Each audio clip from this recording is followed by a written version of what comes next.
Hi guys, welcome back to the channel. So the New York Times released an article summarizing everything that happened with San Jose State University and the transgender volleyball player Blaire Fleming, summarizing the whole long drawn out saga. And it was a very, very long article, like a dissertation. But ultimately, I believe they were trying to paint Fleming out to be the victim. And the source of the issues was the outing of Fleming, according to the article. Instead of saying that the issue was a male athlete competing on a woman's team, no, that wasn't the issue. The issue was the fact that this person was outed. And they failed to acknowledge that Brooke Slusser had a right to know that she was sharing a hotel room with a male. She had every right to know that. They failed to acknowledge that the university, the team, didn't seek Brooke's consent. And even till today, the school hasn't admitted that they had a male player on the team. They're yet to admit that. But in all of that, the 10,000 words, there was a hidden piece of information that was most disturbing. Something that was revealed about Nike. Even more disappointment from this brand. A brand that fails to stand up for female athletes while pretending to stand up for female athletes if their recent Super Bowl commercial was anything to go by. Talking about issues that pertain to feminism from the 90s, but failing to address one of the biggest threats, if not the biggest threat actually, that is facing female athletes, that is facing women's sports today. Not only are they failing to speak out against it, they are funding male athletes who want to compete and infringe upon women's sports, or at least funding research into the whole thing. Research that is more than likely going to be sympathetic towards these transgender athletes and paint them out to be the ones who have a disadvantage even. This research is spearheaded by somebody who doesn't consider these male athletes to be men, who refuses to acknowledge that we're talking about men in women's sports. Apparently that's not what we're talking about when we talk about transgender athletes who are male competing in women's teams or in women's categories. As if there weren't enough reasons to boycott this brand. The same brand that had a man advertise in sports bras. Well, Nike isn't done in slapping women in the face and slapping female athletes in the face. So the New York Times published more than 10,000 words about former San Jose State volleyball player Blaire Fleming over the weekend. Apparently Blaire is finishing off college at home and is saying that trans athletes are here to stay. They're always going to be competing. When nobody said they can't compete, we've always just said they need to compete in the correct category.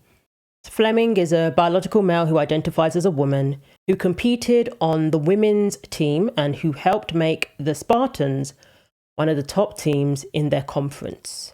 Buried deep in the story was a single paragraph that should raise some eyebrows. The author mentions Joanna Harper, a biological male who identifies as a woman and purportedly studies transgender athletes. It's important to note that Harper played an advisory role in the 2015 Olympics transgender decision allowing males to compete in women's Olympic events with testosterone suppression. Remember the IOC commissioned that study that claimed that transgender athletes are at a disadvantage compared to female athletes? And that's not the interesting part. Harper is currently helping to lead an ambitious study of trans adolescents that measures their result on a 10-step fitness test before they start hormone therapy and then after they have begun to medically transition every 6 months for 5 years. The New York Times story reads. It continues. But she told me when we talked in February, the current climate makes the study somewhat uncertain. I assume she was referring to the Trump administration's cuts to National Institutes of Health research grants. But she said money was not a problem. The study is being funded by Nike. The problem was Trump's separate order targeting medical care for transgender youth. If we can't perform gender-affirming care, she explained, then we can't bring people into the study. So this is all about experimenting on children, pushing children into these procedures and observing the outcome as it pertains to them competing in sports. So funding would have been an issue because Trump has said that hospitals that provide these procedures on minors will not receive federal funding. But it's okay because Nike are funding it apparently. Are they even going to have enough candidates? Because thank goodness the Trump administration is saying that these procedures cannot be performed on minors. So now it's a matter of, are they going to have enough children to do this study on? I hope they are prevented from experimenting on any child.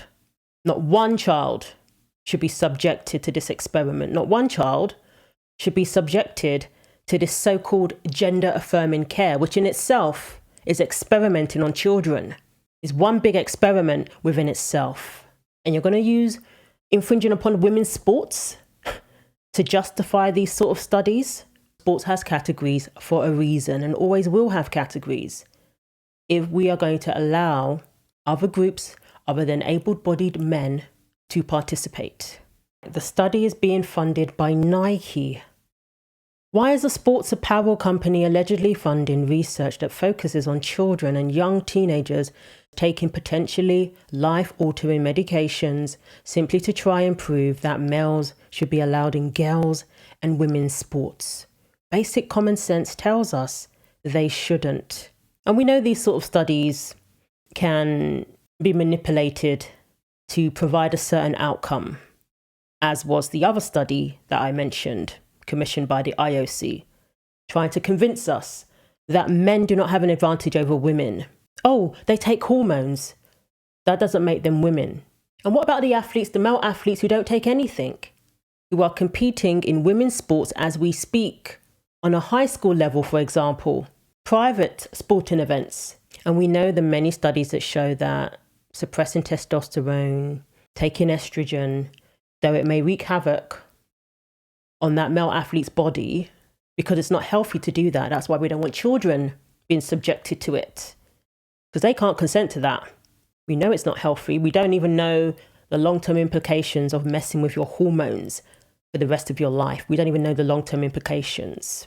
So while it may affect a male athlete's performance, in comparison to other men, in comparison to other male athletes, it still doesn't make it a level playing field when they are competing against women.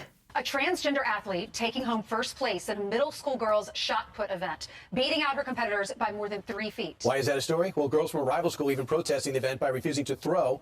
The track meet came just days after a federal appeals court ruled that the 13-year-old couldn't be banned from girls' sports. So here with reaction is celebrity fitness trainer Jillian Michaels. Good morning, Jillian. Hi, guys. Good morning. How are you? Good. So what do you think about this story? I mean, it seems to validate common sense. Okay. You've got two competing goals in sports, right? One is inclusion, which everybody can understand and get on board with. However, the second goal that's in direct opposition with inclusion in this instance is going to be a fair competition.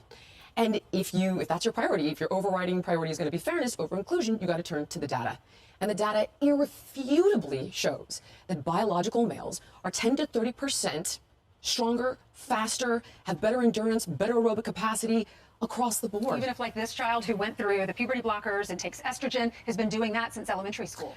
Again, if we defer to the studies, and I sent several to your producers, which maybe they can put on the homepage, they show that even on puberty blockers and cross-sex hormones, the decrease in physical performance is, quote, trivial.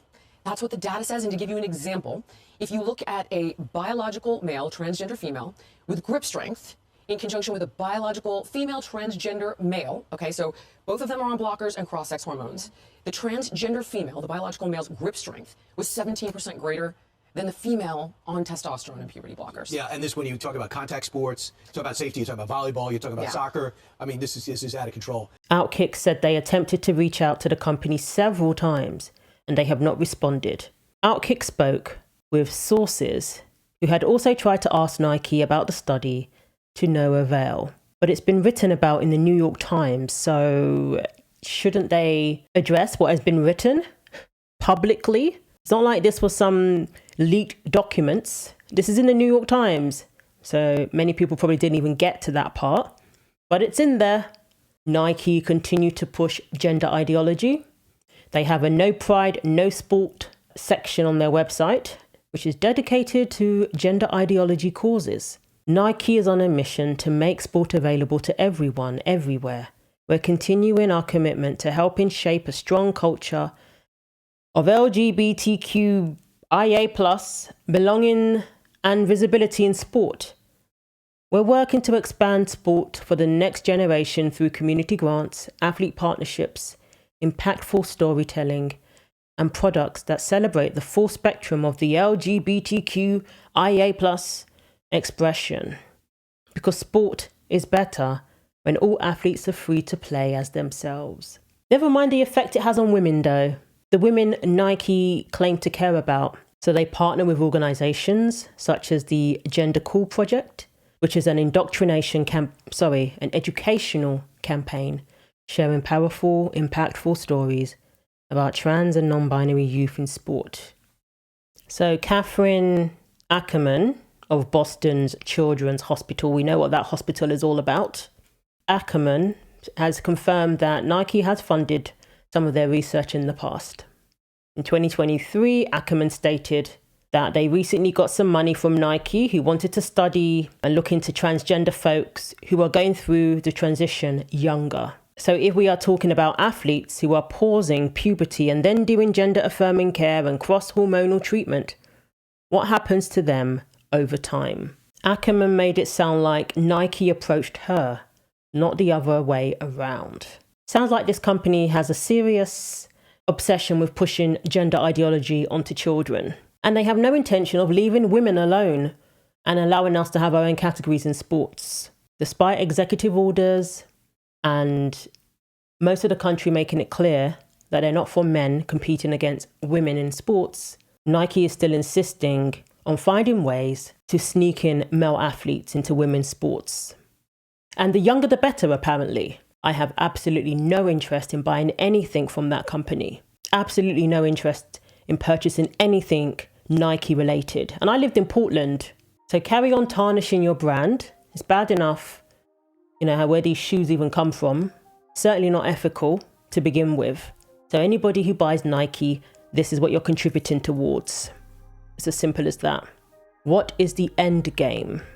To have as many little boys as possible put on puberty blockers and hormones in a rush to head off puberty. And that's always been the concern. When these sporting bodies come out with these policies that say if they transitioned after puberty, they can't participate, I see that as incentivizing parents, these crazy parents, to transition their children earlier and earlier. Keep women's sports for females only. We stick to that, the sooner we can get back to reality and leave the children alone. So let me know what you think. Thanks for watching. Like, comment and subscribe. Take care of yourselves and God willing, I will see you in the next video.